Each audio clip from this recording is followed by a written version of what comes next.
अस्सलाम वालेकुम and this is chapter number 4 problems हम लोग इसमें सॉल्व करेंगे and I am Sidra Saeed.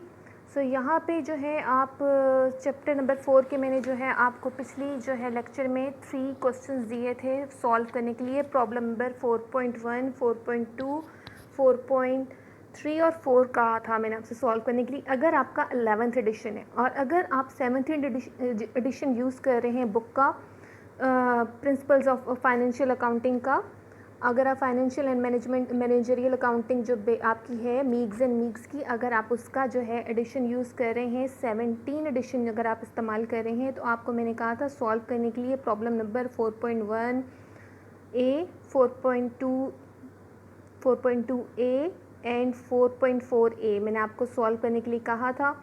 मगर जिन लोगों ने मुझे सॉल्व करने के लिए भेजा है उसके हिसाब से मुझे लग रहा है कि उन्हें कुछ जो है एंट्रीज़ में जो है क्लियर नहीं है, तो मैंने सोचा कि मैं जो हूँ आपको यहाँ पे क्लियर कर दूँ। तो यहाँ पे जो हमारे पास हम बारी बारी हर क्वेश्चन को चेक करेंगे और देखेंगे कि उनमें आपको जो है ना किन किन एंट्रीज़ में आपको प्रॉब्लम आ रहा है। सही है। सो यहाँ पे हम जो है सबसे पहले क्वेश्चन से शुरू करते हैं। 4.1 जो आपके पास क्वेश्चन है उसमें आपके पास है फ्लोरिडा पाम कंट्री क्लब जो है आपके पास कंपनी है, उसमें आपने एडजस्ट करना है उसके अकाउंट्स को मंथली। जो आपके क्लब मेंबर्स हैं उसमें आपको पे करते हैं एनुअल ड्यूज़, आपको उसमें जनवरी 4 से, ठीक है, जो यहाँ पे आपने उसका बनाना है और दिसंबर 31 का है। कुछ उनके ड्यूज़ जो हैं वो जो एडवांस हैं बाय जनवरी 4 वो आपको उसमें कलेक्शन होगी। The entire amount is initially credited to earn earned membership dues at the end of each month. An appropriate portion of this amount is credited to membership dues earned. Guests of the clubs normally pay green fees before being allowed on the course. ठीक है, उसकी वो in advance यानी कि आप payment करते हैं तो आप उसको अर्न रेवेन्यू में आप यूज़ करोगे आपकी अर्न। ठीक है, आपके पास आपको पता है कि आपका जो अर्न जो आपके पास होती है वो आपके पास अनएक्सपायर्ड होती है, अर्न रेवेन्यू होता है वो आपकी लायबिलिटी होती है। The amount collected are credited to green fee revenue at the times of receipt. Certain guests, however, are billed for green fees at the end of the month. The following information is available as a source for preparing adjust entries at December 31st. तो यहाँ पे वो जो है वो दिसंबर 31 पे जो है वो अपनी एडजस्टिंग एंट्रीज़ कर रहा है दिसंबर 31 को। तो हम उसको यहाँ पे उसने आपके पास जो है पूरे इसने 8 एंट्रीज़ का आवा है, तो हम बारी बारी एक एक एंट्री को हम चेक करते हैं। फर्स्ट वाली एंट्री में वो आपको क्या कहेगा, वो कह रहा है salaries earn by golf course employees that have not yet been recorded और पेड अमाउंट टू 9,600। तो यहाँ पे जो है उसने जो है क्या किया है कि सैलरीज जो है वो उसने अर्न जो है उसके मेंबर जो एम्प्लॉयज़ हैं उन्होंने अर्न कर ली है और उसने अभी उनको ना ही रिकॉर्ड किया है ना ही उनको पे किया है। तो हमने क्या करना है, हमें ये वाली जो है एडजस्टिंग एंट्रीज़ करनी है। हम लोग दिसंबर 31 की जो है यहाँ पे शुरू करेंगे। तो हम लोग सबसे पहले इसकी एंट्री करेंगे फर्स्ट वन की। ओके, सबसे पहले हम इसकी एंट्री करेंगे, हम लोग इसमें से करेंगे फर्स्ट की। आपके पास आ जाएगी सैलरीज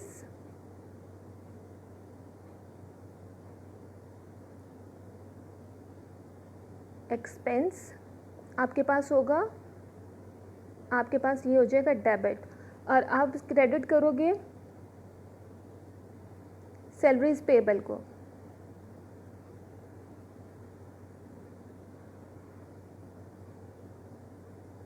ठीक है, सेम अमाउंट से आपके पास जो सी गिवन है ऑलरेडी ये 9,600 से। ओके, सो यहाँ पे आपके पास जो है 9,600 से आपके पास हो जाएगी सैलरीज एक्सपेंस, आप डेबिट चला जाएगा आपका और सैलरीज पेबल आपके पास क्रेडिट हो जाएगा।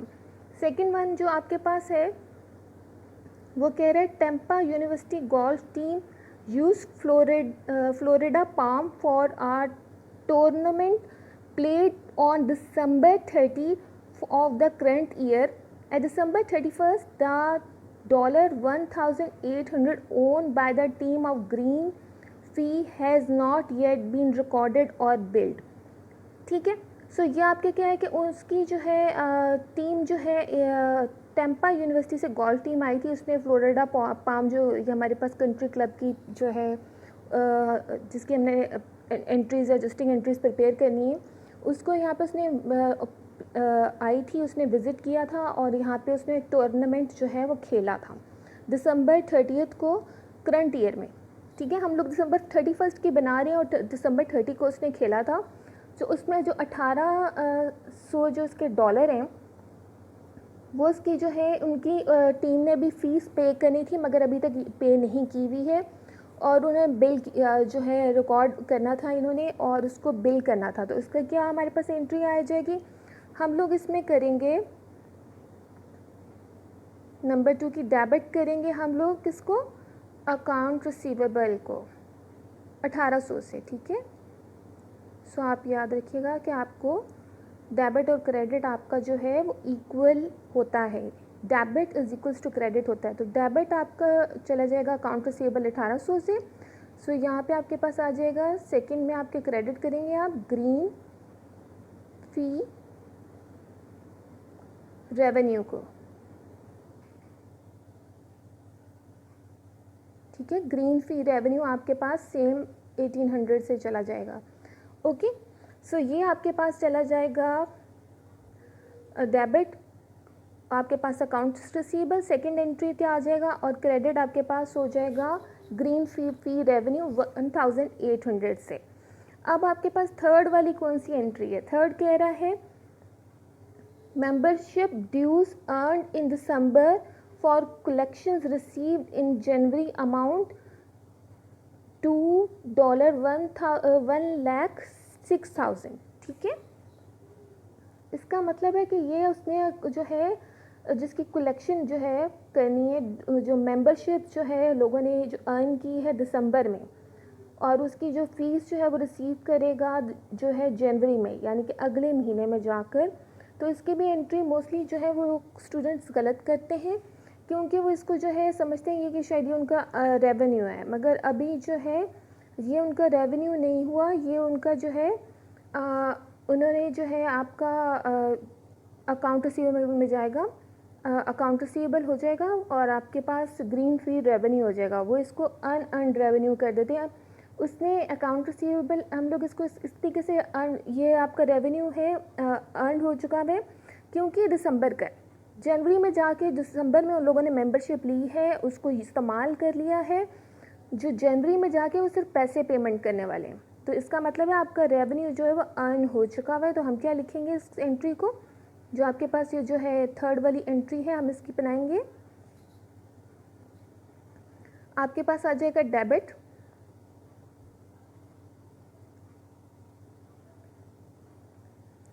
अकाउंट रिसीवेबल, आपके पास क्रेडिट चला जाएगा ग्रीन फी रेवेन्यू से। सो ग्रीन फी रेवेन्यू और वो आपके पास उसी से अमाउंट से जाएगा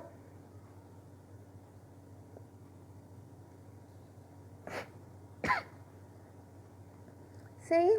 सो ये आपके पास जो है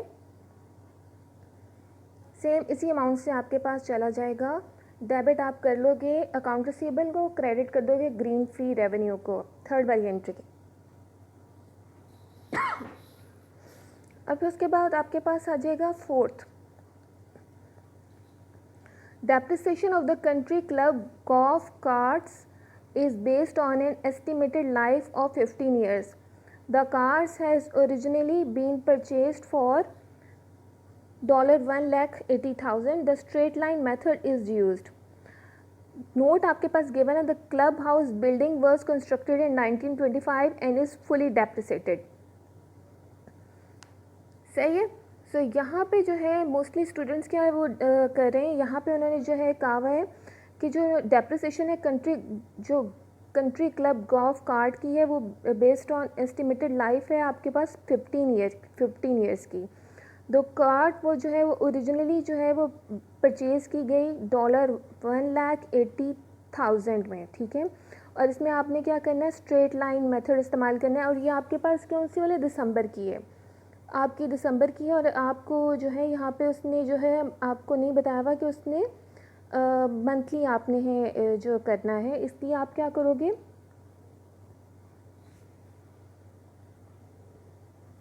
इसका ईयरली करोगे। जब आपके पास दिसंबर में होता है तो आप इसका जो है वो ईयरली ही करोगे। जैसे उसने कहा है कि क्लब हाउस जो बिल्डिंग जो है वो कंस्ट्रक्ट की गई थी 1925 में और इसको फुली डेप्रिसिएट किया जाता है। सही है। इसका मतलब है हम इसको मंथली नहीं करेंगे, इसको हम पीरियड वाइज करेंगे, इसको हम फुली करेंगे। ओके। सो यहाँ पे आपके पास जो है आ जाएगा, फोर्थ की एंट्री आपके पास क्या होगी, डेप्रिसिएशन एक्सपेंस। ये तो आपको पता है क्यूमुलेटेड डेप्रिसिएशन, लेकिन आप इसको कैलकुलेट कैसे करोगे। सिंपल जो हमारे पास अमाउंट है 180,000, उसको हम डिवाइडेड बाय 15 कर देंगे। तो आपके पास क्या आएगा, आपके पास आंसर आ जाएगा 12,000। ठीक है। सो आप डेप्रिसिएशन एक्सपेंस आपका होगा 12,000 से और एक्यूमुलेटेड डेप्रिसिएशन भी होगा 12,000 से। सही है। फोर्थ की एंट्री हम आपके पास ये होगी। और फिफ्थ की आपके पास क्या होगी, a 12-month bank loan is the amount of $45,000 has been obtained by the country club on November 1. Interest is computed at an annual rate of 8%. The entire $45,000 plus all the interest incurred, the interest accrued over the 12 months life of the loan is due in full on October 13 of the upcoming year. The necessary adjusting entries were made on November 30 to record the first month of accrued interest expense. However, no adjustments has been made to record interest expense occurred in December. इसका मतलब है कि हमें दिसंबर के महीने की करनी है और हमें जो है क्या हुआ है कि हम लोगों ने यहाँ पे जो है आपको उसने बताया है कि उसने बैंक लोन जो है उसको कंट्री क्लब को मिला है नवंबर 1 को। ठीक है। तो इंटरेस्ट जो है उसकी इंटरेस्ट जो है वो कंप्यूटेड एनुअल रेट है। एनुअल रेट मतलब कि सालाना उसका क्या है 8% है। ठीक है। एनुअल रेट उसका 8% है। एनुअल रेट उसका 8% है। The entire 45,000 plus all the interest जो उसका interest occurred over the 12 months life of the loan is due in full on 31 अक्टूबर। उसकी जो तमाम जो उसका प्रिंसिपल है प्लस उसकी जितनी भी उसकी जो आपके पास जो है इंटरेस्ट लगेगा उसकी ड्यू है फुल, उसको अक्टूबर 31 में तक पे करना है ऑफ द अपकमिंग ईयर। लेकिन उसकी क्या होता है कि हमने एडजस्टिंग एंट्री साथ साथ करते रहने हैं, हर महीने का जो है हम उसका निकालेंगे। यहाँ पे आपने क्या करना है, आपको फर्स्ट मंथ की जो है उसने जो है नवंबर को 30 नवंबर की जाके उसने रिकॉर्ड किया हुआ है, फर्स्ट अक्रूड इंटरेस्ट एक्सपेंस को उसने रिकॉर्ड किया। However no adjustments have been made to record interest expense accrued in December. ठीक है। उसकी कोई भी जो है दिसंबर में कितनी हुई है उसमें उसने कैलकुलेट नहीं किया। तो इंटरेस्ट एक्सपेंस तो हम लोग निकाल लेते हैं, हमने एक महीने का निकालना है और उसको जो है वही हमारे जो है हर मंथ के हिसाब से चलता है। आपका क्या करोगे इसमें, आपका जो है डेबिट आप कर दोगे। फिफ्थ की एंट्री आप क्या कर रहे हो, डेबिट करोगे आप इंटरेस्ट एक्सपेंस और आप क्रेडिट करोगे इंटरेस्ट पेबल को। ठीक है। एक डेबिट करोगे इंटरेस्ट पेबल। अब आप इसको कैलकुलेट कैसे करोगे, कैलकुलेशन में जो है यहाँ पे मसला है जो है मोस्टली जो है स्टूडेंट्स को आ रहा है कि 45,000 को आप क्या कर रहे हो, मल्टीप्लाई करोगे 8% से। ठीक है। आपके पास एनुअल रेट जो है वो 8% है, तो आप उसको 8 को डिवाइडेड बाय 100 करोगे और फिर उसको आप मल्टीप्लाई कर दोगे 1/12 से। ठीक है। 1/12 से, तो आपके पास आंसर आ जाएगा 300 का। सही है।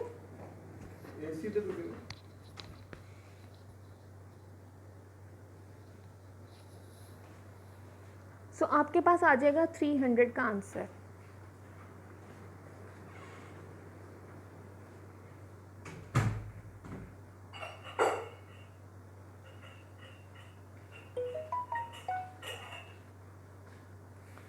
अब आपके पास होगा 6 वाली, आपके पास जो है वो एंट्री जो है वो क्या होगी, यहाँ पे आपके पास आएगा 1 ईयर प्रॉपर्टी, जो आपके पास इंश्योरेंस है, 1 year property insurance policy has been purchased on March 1. Say the entire premium of 7,800 was initially recorded as unexpired insurance. जो इसकी 1 ईयर प्रॉपर्टी इंश्योरेंस पॉलिसी है उसके हिसाब से आपकी जो है आपने परचेज़ किया है March 1 को, आपने उसका एंटायर प्रीमियम जो है आपका बनता है, the entire premium of 7,800 was initially recorded as unexpired insurance. सही है. सो आपने आपका जो उसमें बनता है वो आपने आपका अनएक्सपायर्ड इंश्योरेंस है. सो आपके March 1 से लेके अगर आप दिसंबर तक के महीने काउंट करना शुरू करो, मार्च, अप्रैल, मई, जून, जुलाई, अगस्त, सितंबर, अक्टूबर, नवंबर, दिसंबर, तो आपके पास 10 महीने बनते हैं. ठीक है. सो आप क्या करोगे, यहाँ पे इसको 7 जैसे ऊपर कैलकुलेट किया हुआ है मैंने, 7,800 को आप क्या करोगे, मल्टीप्लाई करोगे, 10/12 करोगे. सही है. और उसका आपके पास आंसर आ जाएगा 6,500. और आपके पास जो है आप डेबिट करोगे इंश्योरेंस एक्सपेंस को, क्रेडिट करोगे आप अनएक्सपायर्ड इंश्योरेंस को सेम अमाउंट से 6,500 से. ओके. अब आपके पास जो है 7 वाला आपके पास क्या होता है, in December Florida Palm Country Club entered into an arrangement to host the annual tournament of the Florida Seniors Golf Association. The country club expects to generate green fees of $4,500 from this event. जो आपके पास दिसंबर में है, क्या वो आपके पास क्या हो रहा है, इसमें आपके फ्लोरिडा पाम कंट्री क्लब ने वो उसने एक एग्रीमेंट किया है कि वो होस्ट करेगा annual tournament of Florida senior golf association के लिए. और द कंट्री क्लब जो है वो एक्सपेक्ट कर रहा है कि इसमें वो जनरेट करेगा ग्रीन फीस के लिए जो है वो जनरेट करेगा revenue of $4,500 for this event. So ये इसमें आपके पास नो एंट्री आती है. वाई आपके पास नो एंट्री आती है, इसलिए क्योंकि आपने जो है इसमें आपने अभी एग्रीमेंट किया है कि आप जो है कंट्री क्लब एसोसिएशन के लिए आप जो है एक इवेंट कंडक्ट करोगे. अभी आपने ना तो इवेंट कंडक्ट किया है, ना ही आपने जो है इसमें जो है फर्दर कोई आपने वो काम किया है, आपने सर्विस आपने या तो कोई आपको पहले से कोई पैसे मिले हैं, ना ही आपको अभी तक पैसे आपने अर्न किए हैं. ठीक है. आपने कोई सर्विस प्रोवाइड नहीं की है, ना ही आपको कोई इसके लिए जो है पैसे मिले हैं. सो दैट्स वाई आपका क्या बनता है, यहाँ पे आपका जो है यहाँ पे आपके पैसे यहाँ पे अभी नहीं बन रहे, ना ही आपने किसी को दिए हैं. सो इसलिए आपके पास अभी कोई एंट्री नहीं बनती है. प्लस आपके पास जो है 8 वाला आपके पास क्या है, 8 की एंट्री आपके पास क्या होती है, unrecorded income tax expenses occurred in December amount to $19,000. The amount will not be paid until January 15. जो आपके पास अनरिकॉर्डेड इनकम टैक्सेस एक्सपेंसेस हैं वो आपके अकर्ड हो चुके हैं दिसंबर में, और उसकी अमाउंट है $19,000. जो अमाउंट है विल नॉट बी पेड, आप उसके तब तक जो है अपनी जो इनकम टैक्स है वो पे नहीं करोगे जनवरी 15 तक. उसके आपके पास एंट्री क्या आएगी, आपके पास जो है इनकम टैक्स जो है आपके पास है, इनकम टैक्स एक्सपेंसेस आपके पास क्या होते हैं, आपके पास जो है वो आपके आ जाएंगे. एंट्री क्या करोगे, आपके पास आएगी, डेबिट करोगे इनकम टैक्स एक्सपेंसेस और क्रेडिट करेंगे आप इनकम टैक्स पेएबल को.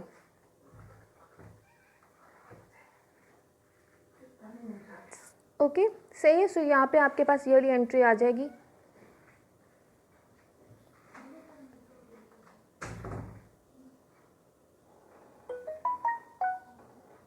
तो यहाँ पे आपके पास जो है फर्दर आपके पास जो है एंट्रीज़ आपके पास ऐसे यहाँ पे मैं लिखती हैं, एक एक करके आप बारी बारी सारी की सारी एंट्रीज़ देखिएगा, नंबर 1, नंबर 2, नंबर 3.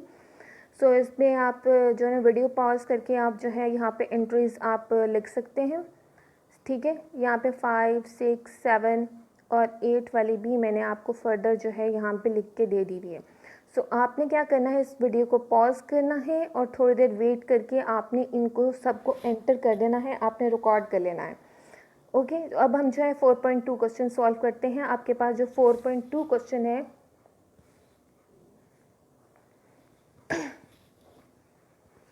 4.2 क्वेश्चन आपके पास जो है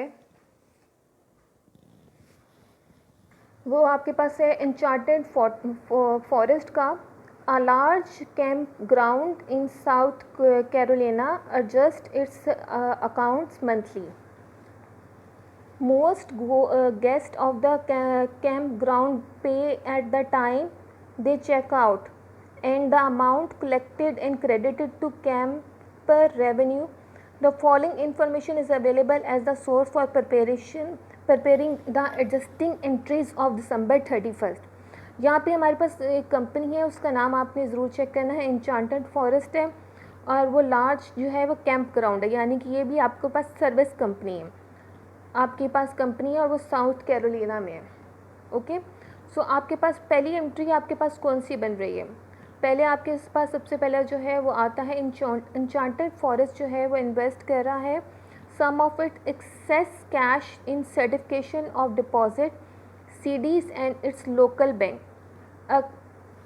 Accrued interest revenue on its CDs at December 31st in $4,000.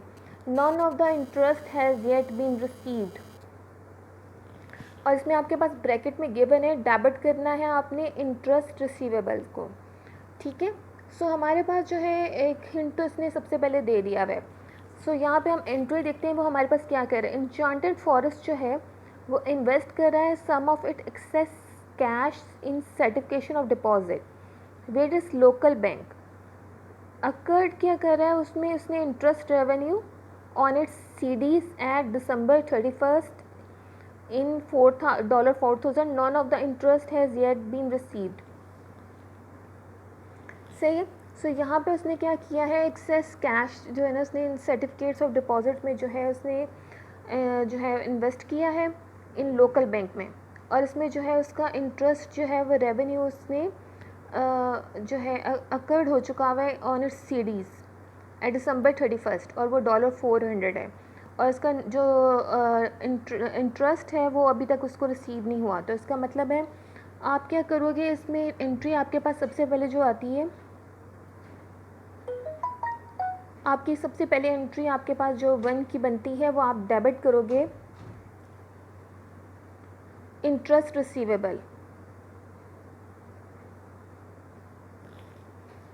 और आप क्रेडिट करोगे इंटरेस्ट रेवेन्यू को।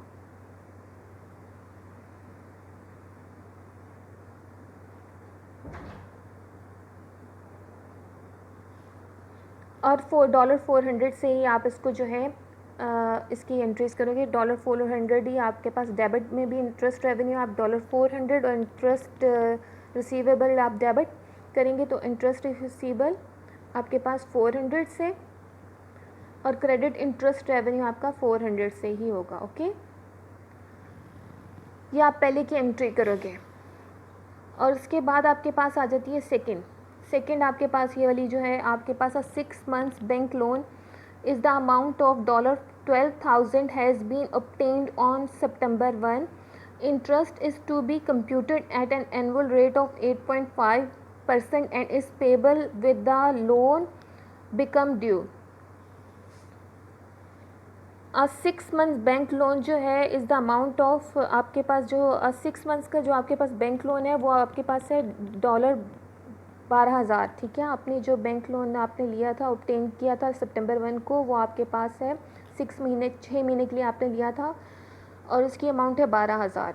जो interest is to be computed and आपके पास जो इंटरेस्ट आप लोग कंप्यूट करेंगे वो आपके पास 8.5% से करेंगे, और is payable when the loan becomes due. जब आपका ड्यू जब आपका पे करना है, जब आपके पास ड्यू डेट है उसकी 6 महीने बाद की, उसमें आप जो है ये 8% से आप कैलकुलेट करेंगे। सही है। सो हम इसकी जो है कैलकुलेशंस आपके पास कैसे आएंगी, हम लोग December 31st का ही कर रहे हैं, और यहाँ पे आपने बैंक में लोन लिया हुआ September 1 का, हर महीने जो है इसका लोन जो है वो फर्दर सेम ही रहेगा। ठीक है, तो हम लोग इसकी कैलकुलेशन आपके पास कैसे आएगी, आप इसको कैलकुलेट करेंगे 12,000 से 12,000 को आप मल्टीप्लाई करेंगे 8.5 डिवाइडेड बाय 100 और इसको मल्टीप्लाई बाय कर देंगे 1/12। ठीक है, सो सेकंड की एंट्री में आपके पास कैलकुलेट करेंगे तो आपके पास आंसर आएगा 85। सही, सो ये आपके पास आ जाएगा कि हर महीने जो आपका इंटरेस्ट आप लोगों को चार्ज करोगे वो आपके पास 85 का होगा। ठीक है, सो यहाँ पे आपके पास जो है आपने क्या करना है, उसको आप जब एंट्री करोगे तो आपके पास क्या बनेगा, सेकंड की आपके पास एंट्री बनेगी, इंटरेस्ट एक्सपेंस को आप डेबिट करोगे,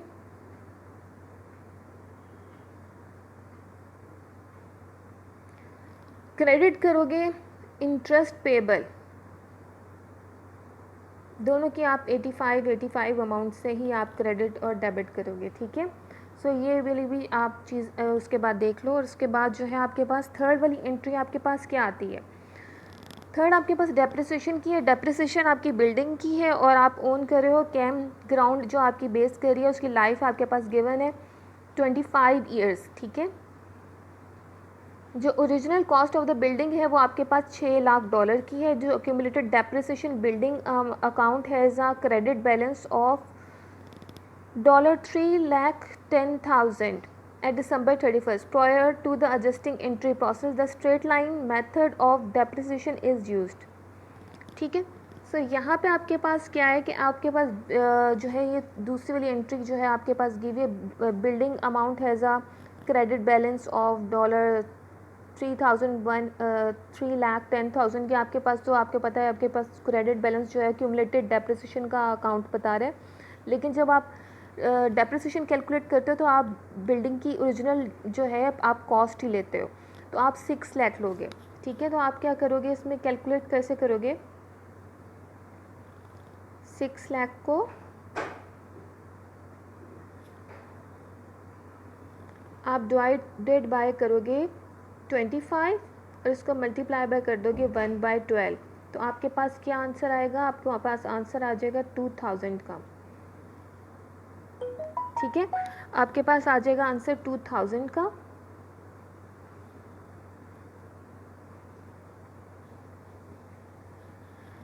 ठीक है, आपके पास 2000 का आंसर आ जाएगा और आप थर्ड की एंट्री ऐसे करोगे कि आप डेप्रिसिएशन एक्सपेंस को बिल्डिंग के क्या करते हो, आप डेबिट करते हो। ठीक है, आप इसको डेबिट करोगे और आप क्रेडिट किसको करोगे, एक्यूमुलेटेड डेप्रिसिएशन को, और आप एक्यूमुलेटेड डेप्रिसिएशन को क्रेडिट कर दोगे। ठीक है, और आपके पास अमाउंट कौन सी वाली होगी, इसमें 2000 की ही होगी। सही, सो यहाँ पे डेबिट और क्रेडिट आपके पास 2000 से ही होगी।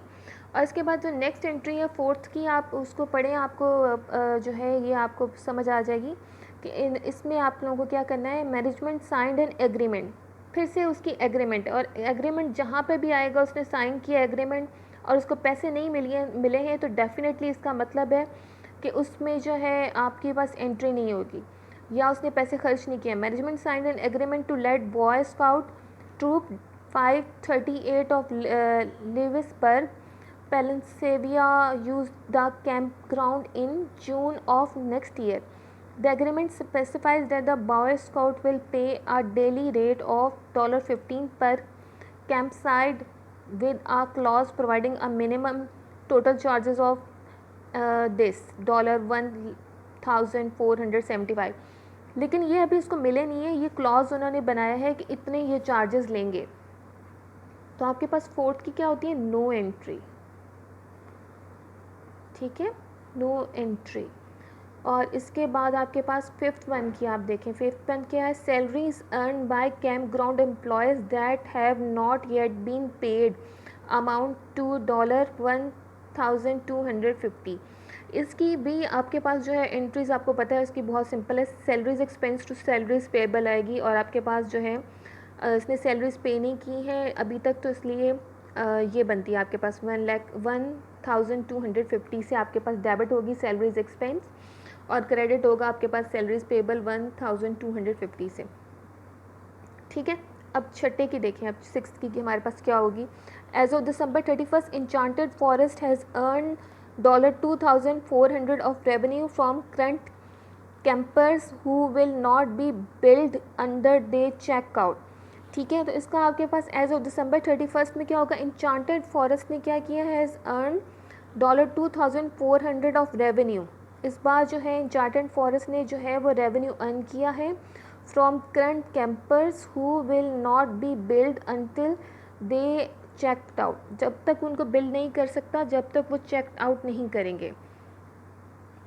ठीक है, तो हमारे पास इसकी एंट्री क्या होगी, कैंपर्स रेवेन्यू रिसीवेबल्स। ठीक है, तो हमारे पास डेबिट हम लोग किसको करेंगे, कैंपर्स रेवेन्यू रिसीवेबल्स को हम लोग करेंगे 2400 से, और हम लोग क्रेडिट करेंगे कैंपर्स रेवेन्यू को। ठीक है, कैंपर्स के रेवेन्यू को 2400 से करेंगे। सो ये आपके पास एंट्री बन जाती है सिक्स्थ की। सेवन्थ की आपके पास एंट्री क्या बन रही है, सेवन्थ आपके पास आता है, सेवन है आपके पास, several lake front camp site are currently being leased on a long term basis by a group of senior citizen. 6 months rent of $5400 was collected in advance and credited to unearned campus revenue on October 1 of the current year. Several जो आपके पास lake front camp site है are currently being leased, उसको जो है ना उसने किराए पे दिया हुआ है लॉन्ग टर्म बेसिस पे, जो सीनियर सिटीज़न का ग्रुप है उसको। 6 months का रेंट जो है उन्होंने लिया हुआ है 5400। ठीक है, 6 months रेंट 5400 वॉज कलेक्टेड, जो उन्होंने किया था इन एडवांस में, और उसको क्रेडिट किया था अनअर्न्ड कैंपस रेवेन्यू को अक्टूबर में। और आप याद रखिएगा कि हम दिसंबर 31 की बना रहे हैं। ठीक है, सो यहाँ पे अक्टूबर के बाद, अक्टूबर से नवंबर, नवंबर से दिसंबर, तो हमने 3 months 6 महीनों का लिया हुआ है। तो उसमें से जो हमने क्या करना है कि आपके पास जो है, आपके पास 7 की एंट्री कैसे बनेगी, अनअर्न्ड, आप 7 की क्या करोगे, डेबिट करोगे आप। आपके पास पता है, आपके पास अनअर्न्ड रेवेन्यू आपके पास जो होती है आपकी लायबिलिटी होती है, आपके पास जो है इसका पहले आप कैलकुलेट कर लो। 5000 जो आपके पास 400 है उसको आप डिवाइडेड बाय 6 months करोगे, तो आपके पास आ जाएगा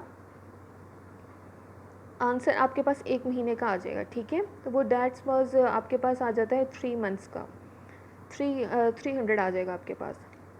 ओके, तो आप डेबिट करोगे, आपके पास 3 months का जो है वो आपने 6 months का आपके पास बन जाएगा। सो डैट वाज आपके पास जो है 900 बनेगा। अनअर्न्ड आपके पास जो है अनअर्न्ड कैंपस रेवेन्यू आपके पास 900 होगा, और आपके पास क्रेडिट होगा कैंपस रेवेन्यू 900 से होगा। ठीक है, ये मैंने आगे वैसे लिखी हुई भी है। ठीक है, 7 की आपके पास एंट्री ये होगी, और फिर उसके बाद आपके पास 8 की एंट्री क्या होगी, a bus to carry campers to and from town and the airport has been rented the first week of December at a daily rate of $40.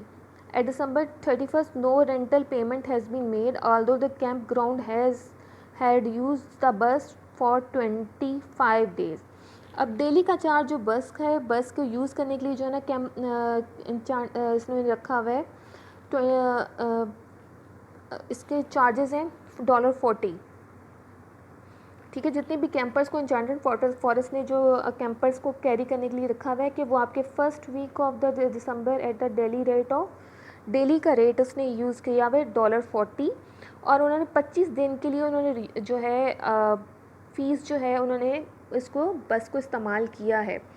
तो इसके लिए हमारे पास जो है क्या होगा, हमारे पास 40 दिन के लिए उन्होंने जो है बस को इस्तेमाल किया, उसको मल्टीप्लाई करेंगे हम 25 डेज़ से। ठीक है, तो आपके पास आ जाएगा 1000।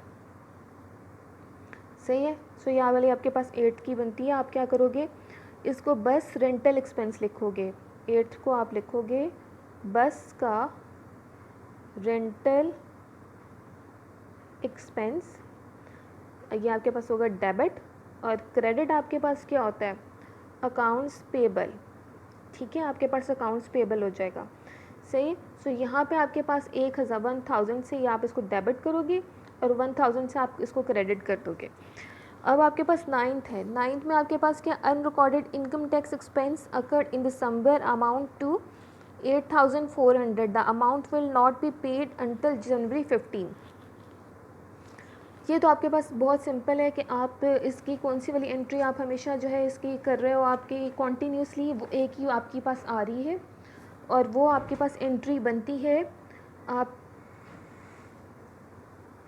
आपकी इसमें कौन सी वाली एंट्री बन रही है, या आप जो है इनकम टैक्स एक्सपेंसेस वो पिछली वाली जैसे 4.1 की भी हमने लास्ट में की थी। इनकम टैक्स एक्सपेंसेस जो है 8400 से आपके डेबिट हो जाएगा, क्रेडिट हो जाएगा इनकम टैक्स पेबल से 8400 से।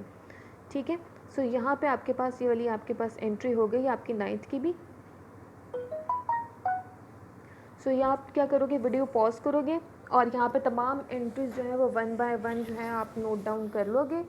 नोट डाउन करने के बाद जो है फिर आप नेक्स्ट क्वेश्चन जो है वो सॉल्व करना जो है आप उसकी नेक्स्ट क्वेश्चन की भी आप एंट्रीज जो है बारी बारी आप नोट कर सकते हैं। ठीक है, मैंने यहाँ पे जो है तमाम आपकी सहूलत के लिए रख दी हुई है। अब हम क्या करते हैं, क्वेश्चन नंबर 4.4 देख लेते हैं।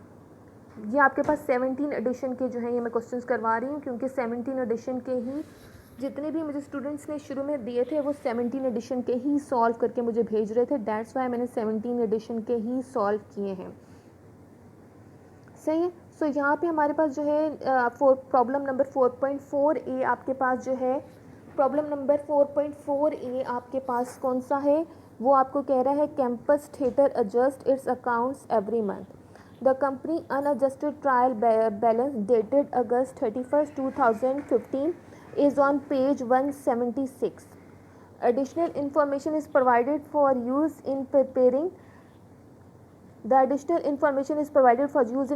the company adjusted entries for month of August. Bear in mind that adjusted entries have already been made for the first 7 months of 2015 but not for August. ठीक है। सो यहाँ पे वो आपको जो है इस क्वेश्चन में उसने क्या किया है आपके पास जो है ना फर्दर, उसने सबसे पहले तो आपके पास देखें कि आपके पास ये भी जो है कैंपस थिएटर आपके पास जो है ये भी एक सर्विस आपके पास इंडस्ट्री है। दूसरी चीज़ आप ये देखें इस बैंक में ये आपके पास ट्रायल बैलेंस जो है वो पहले से अनएडजस्टेड ट्रायल बैलेंस आपके पास गिवन है। तीसरी चीज़ जो है वो फिर वो आपको पास एडजस्टेड एंट्रीज दे रहा है। ठीक है, तो यहाँ पे आपने क्या करना है, पहले हम जो है ना एडजस्टेड एंट्रीज सॉल्व करना शुरू करते हैं। फिर उसके बाद जो है जो पिछले वाले क्वेश्चंस हैं 4.1 ए 4.2 ए उसकी भी मैंने सिर्फ आपको जो है ना ये आपकी एंट्रीज़ जो हैं जनरल एंट्रीज़ जो हैं वो आपकी सीधी करवाई हैं ताकि आपकी जो एडजस्टेड एंट्रीज़ ठीक हो जाएंगी, तो आप जो है फर्दर क्वेश्चन जो है वो सही से सॉल्व कर सकेंगे। सो आपने क्या करना है कि आप जनरल को खुद नोट करेंगे और इसके बाद आप जो है इसका जो है ना लेजर प्रिपेयर आप खुद करेंगे। लेजर के बाद आप बैलेंस शीट भी खुद बनाएंगे और बैलेंस शीट के बाद income statement, statement of retain earning, owners equity और इसकी सब चीज़ें क्लोजिंग तक आप सब काम खुद करेंगे। ठीक है। सो यहाँ पे आपके पास जो है अदर आपके पास जो है 4.4 के क्वेश्चन के हम लोग देख लेते हैं कि यहाँ पे वो क्या कह रहा है। आपका फर्स्ट जो है वो क्या एंट्री में आप देखें आपके वो कह रहा है फिल्म रेंटल एक्सपेंस आपके पास जो है for the month is 15,200। However, the film rental expense for several months has been paid in advance. सही है। सो यहाँ पे आपके पास जो है वो आपके पास फिल्म का जो है उसने रेंटल एक्सपेंस बताया है एक मंथ के लिए उसका पास $15,200 हो गया है और उसका जो है रेंटल एक्सपेंस क्या है, मतलब उसका रेंटल एक्सपेंस। ठीक है, वो इसमें जो है याद रखिएगा रेंटल एक्सपेंस होता है यानी कि वो किराए पे जो सी दे रहा है। ठीक है। सो यहाँ पे उसने क्या है कि फिल्म जो है वो रेंट पे देता है तो उसकी वो फिल्म का रेंटल एक्सपेंस जो है उसको पहले से ही प्रीपेड हुआ हुआ है। ठीक है, प्रीपेड रेंट वो उसका जो है इसमें उसका क्या है कि आपके पास जो है उसने फॉर द मंथ, तो यहाँ पे हम लोग जो है किसकी बना रहे हैं, हम लोगों ने बनानी है अगस्त की, 31 अगस्त की। ठीक है। सो यहाँ पे हम लोग जो है सबसे पहले हम लोग करेंगे कि उसका आपके मंथ का जो है 15 आपके पास अगस्त जो है का महीना कंप्लीट हो गया है। सो उसमें आपने क्या करना है, रेंट एक्सपेंस आपकी फ़र्स्ट की आपके पास क्या आएगा, फर्स्ट में आपके पास आएगा रेंट एक्सपेंस।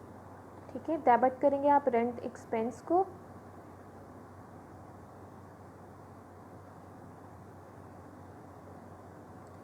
और क्रेडिट करेंगे आप प्रीपेड रेंट को।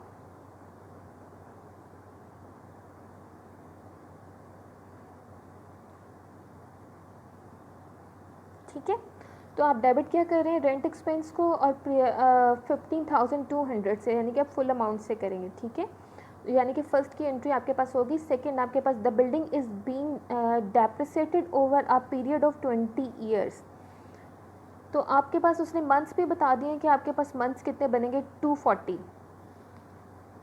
ठीक है, अगर आपको पता नहीं है कि आपको जो है ईयर्स को मंथ्स में कैसे कन्वर्ट करना है, तो आपके पास एक साल में 12 महीने होते हैं। अगर आप 20 को मल्टीप्लाई करेंगे 12 से, तो आपके पास आ जाएगा 240। ठीक है, तो आपके पास डेप्रिसिएशन एक्सपेंस आप कैलकुलेट करेंगे। आपके पास जो है यहाँ पे द बिल्डिंग की अमाउंट जो आपके पास गिवन है, वो पिछले आपके पास जो है, अगर आप देखें बिल्डिंग की अमाउंट आपके पास गिवन है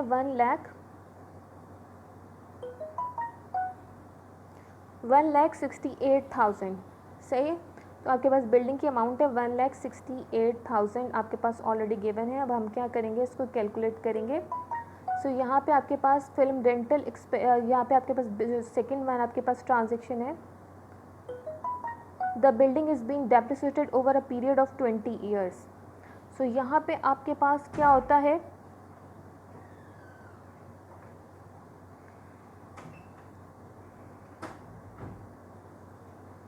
आपके पास अमाउंट क्या थी, 168,000 को आप डिवाइडेड बाय करोगे 240 से। सो आपके पास आंसर आएगा 700। ठीक है, वहाँ यहाँ पे उसने आपको जो है 240 मंथ से ही हमने कर लिया है, तो इसका मतलब है कि हमें जो है ना एक मंथ का जो है वो मिल जाएगा। ठीक है, सो यहाँ पे हम लोग जो है एक मंथ का हमने को नहीं निकालना हो, तो हम उसको जो है टोटल मंथ से जो है वो डिवाइडेड बाय कर लेंगे, तो हमारे पास जो है एक मंथ का आ जाता है। सो यहाँ पे आप डेबिट करेंगे डेप्रिसिएशन एक्सपेंस से, और आप क्रेडिट करेंगे क्यूमुलेटेड डेप्रिसिएशन को। ठीक है, सो ये आपके पास थर्ड की एंट्री होगी। फोर्थ की आपके पास क्या होगी, on the first of each month the theatre pays the interest that occurred in the prior month. On the first of each month the theatre pays the interest that occurred in the prior month on its notes payable at August 31st. Accrued interest payable on this note amount to $1,500। जो इसका on the first of each month में क्या होता है, theatre जो है वो पे करता है इंटरेस्ट जो अकर होता है in prior months is on its notes payable. उसने नोट्स पेबल साइन किया हुआ है, तो वो उसको नोट्स पेबल पे जो उसका इंटरेस्ट लगता है वो उसको चार्ज होता है, वो उसको पेमेंट करता है। एट अगस्त 31st में वो क्या कह रहे हैं कि occurred interest payable on this amount, जो उसकी है $1,500, उसने खुद ही बता दिया कि कितना हो गया। तो आपके पास क्या हम लोग लिखेंगे, फोर्थ की एंट्री हम लिखेंगे, डेबिट करेंगे हम लोग इंटरेस्ट एक्सपेंस 1,500 से डेबिट कर देंगे, और क्रेडिट आपके पास कर देंगे आप इंटरेस्ट पेबल को। ठीक है, डेबिट क्रेडिट कर देंगे आप इंटरेस्ट पेबल को 1,500 से। और अब आप देखेंगे फिफ्थ की एंट्री, फिफ्थ की कैसी आपके पास होगी entry, the theatre allows the local YMCA to bring childrens attending summer camp to the movies on any weekdays afternoon for a fixed fee of $5,000 per month. On June 28, the YMCA made a $1,500 advance payment covering the month of July, August and September. जिसमें theatre जो है वो allow कर रहा है YMCA को कि वो चिल्ड्रंस को लेके आए, वो अटेंड करें समर को मूवीज़ को ऑन वीकडेज पे आफ्टरनून को। उसकी फिक्स फ़ी है $500 पर मंथ, ठीक है। ऑन जून 28 को YMCA मेड आ $1,500 एडवांस पेमेंट, जिसमें उसने कवरिंग की है मंथ की जुलाई, अगस्त और सितंबर की। सो इसका मतलब हमें 3 मंथ्स का जो है उसने एडवांस हमें पे किया हुआ है। फिफ्थ में आपके पास क्या होगा, अनअर्न्ड एडमिशन रेवेन्यू आपके पास होगा। डेबिट आप करेंगे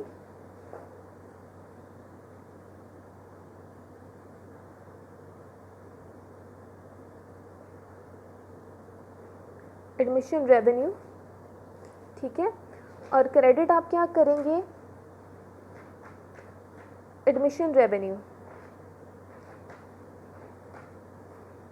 ठीक है। डेबिट आपके पास होगा अनअर्न्ड एडमिशन रेवेन्यू और क्रेडिट आप करेंगे एडमिशन रेवेन्यू।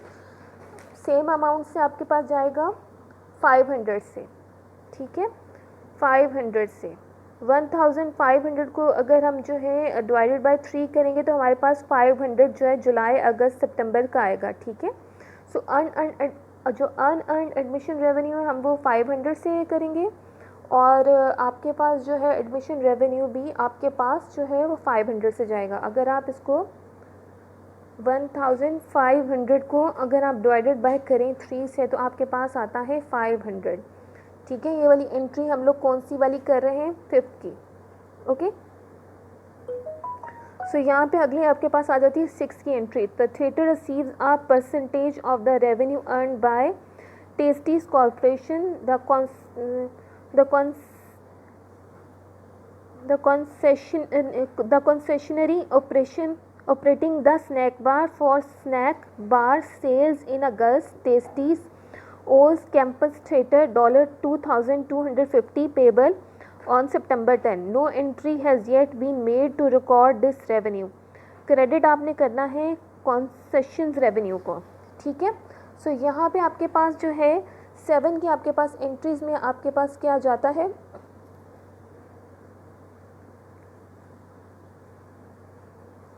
हम लोग कर रहे हैं 6 की एंट्री। 6 की एंट्री में जो है हम लोग कर रहे हैं अकाउंट रिसीवेबल आपके पास हो जाता है। 6 की आप एंट्री कर रहे हैं, 6 में आप लोग डेबिट करेंगे अकाउंट रिसीवेबल और आप क्रेडिट करेंगे वही जो आपसे कह रहा है जिस तरीके से उसने बताया हुआ है, कंसेशन रेवेन्यू, ठीक है, कंसेशन रेवेन्यू। सो आपके पास जो है वो कौन सी 2250 से जाएगा, ठीक है, 2250 से अमाउंट से 2250,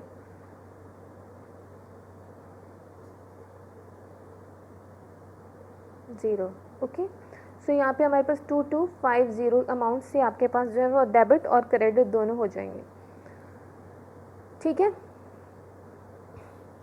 और उसके बाद जो है आपके पास जो है 7 की हम एंट्री क्या करेंगे, salaries earned by employees but not recorded और paid as of August 31st amount to $1,700. No entry has yet been made to record the liabilities and expenses. Salaries earned by employees but not recorded or paid as of December 31st. तो इसकी तो हमारे पास entry बहुत simple है आपके पास, आप लोगों ने अब तक बहुत दफ़ा ये की हुई है, salaries expense to salaries payable. So ये तो आप ऐसे भी कर सकते हैं। सो हम आ जाते हैं 8 पे। 8 की हम लोग एंट्री क्या करेंगे, income tax expenses for August is estimated at $4,200. The amount will be paid in the September 15 installment payment, ठीक है। The amount will be paid in September 15। तो ये तो अभी हम लोगों ने पेमेंट नहीं की हुई है, तो आपकी पता होगा ये तो एंट्री इसकी बहुत सिंपल है, जो पिछले 2 वाले में हम लोग जो इनकम टैक्स की एंट्री करते आ रहे हैं उससे सेम है। इनकम टैक्स एक्सपेंसेस आपके हो चुके हैं 4,200, तो इनकम टैक्स पेबल आप करोगे 4,200 से आपके पास हो जाएगा क्रेडिट, सही है। ये भी बहुत आसान है, इसमें कुछ नहीं है। आपके पास 9th वाली आपके पास आ जाती है। 9th वाली में आपके क्या है, utility expenses are recorded as monthly bills are received. No adjusting entries for utility expense are made at month end, ठीक है। यूटिलिटी एक्सपेंस आपने रिकॉर्ड किए as monthly bills are received. इसमें आप क्या करेंगे, यूटिलिटी एक्सपेंस आप पिछली चेक करें तो आपको पता चलेगा कि आपके पास यूटिलिटी एक्सपेंसेस हैं यहाँ पे, ये आपके बनते हैं यूटिलिटी आपके पास एक्सपेंसेस कितने बनते हैं, ये आपके पास यूटिलिटी एक्सपेंसेस हैं 9500, ठीक है। सो आपके पास 9500 आपके यूटिलिटी एक्सपेंसेस हैं। आप क्या करोगे, 9500 को आप जो है ना डिवाइडेड बाय करोगे 8, तो आपके पास आंसर जो आएगा वो आएगा 1187.5, ठीक है। कुछ आपके पास इस तरीके से बन जाता है आंसर। तो ये आप क्या करते हो, यूटिलिटी एक्सपेंस आप डेबिट करोगे यूटिलिटी एक्सपेंस को 1187.5 से, ठीक है।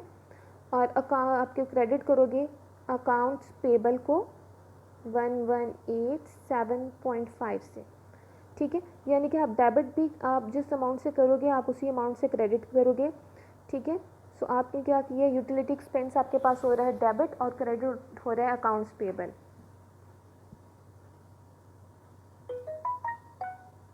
ठीक है। सो यहाँ पे अगर आप देखें तो मैंने आपके लिए यहाँ पे एंट्रीज लिख ली हैं, आप वीडियो पॉज करके आराम से एंट्रीज़ को बारी बारी करके फर्दर आप 1 को आराम से देखें, 2 को, 3 को, और एक बार फिर से जो है इन तमाम एंट्रीज़ को पढ़ के इसको जो है फिर अच्छी तरह देखें, अपनी एंट्रीज़ पक्की करें, और फिर उसके बाद जो है आपको क्या करना है, या हमारा यहाँ का लेक्चर जो है ख़त्म होता है, ठीक है। यहाँ पे आप यूटिलिटी एक्सपेंस को भी देख सकते हैं, मैंने यहाँ पे जो है पूरा आपको कैलकुलेट करके भी बता दिया हुआ है कि कैसे जो है यहाँ पे ये आपके पास आता है। सेम अमाउंट से ये 5 जो है आपके पास थोड़ा आगे चला गया है, सो यहाँ पे 5 आपके पास आता है 0.5, ठीक है। सो ये आप याद रखिएगा कि आपके पास सेम अमाउंट से होता है। और फर्दर आप जो है ना क्वेश्चन सॉल्व कीजिएगा 4.5A, 4.6A, 4.7A, और सेम जो आपके पास सेट में जो सेम क्वेश्चंस हैं वो इसी तरीके से आपके पास बी सेट में भी गिवन है 17 एडिशन वाले के लिए मेरे पास जो है यही है कि वो अपना सारे क्वेश्चन इस तरीके से कर लें। फर्दर जिनके पास 11th एडिशन है उनके भी जो है क्वेश्चंस में अगर कोई प्रॉब्लम आता है तो वो मुझे बता सकते हैं, मैं उनकी भी वीडियो बना सकती हूँ। लेकिन आप जो है अपने 11th एडिशन का भी कुछ ऐसे ही आते हैं और आप जो है अपने 11th एडिशन के भी सारे क्वेश्चन खुद करेंगे, ठीक है। सो ये मैंने जो है आपके लिए जो है यहाँ तक हम लेक्चर जो है आज का ख़त्म करते हैं, और बाकी जो है आपके जो आप मुझे क्वेश्चन सॉल्व करके भेजेंगे तब मैं आपके जो है ना उसको चेक करके उसके हिसाब से वीडियो बनाऊँगी, ठीक है। ओके क्लास, बस यहाँ पे हम लोग जो है एंड कर रहे हैं।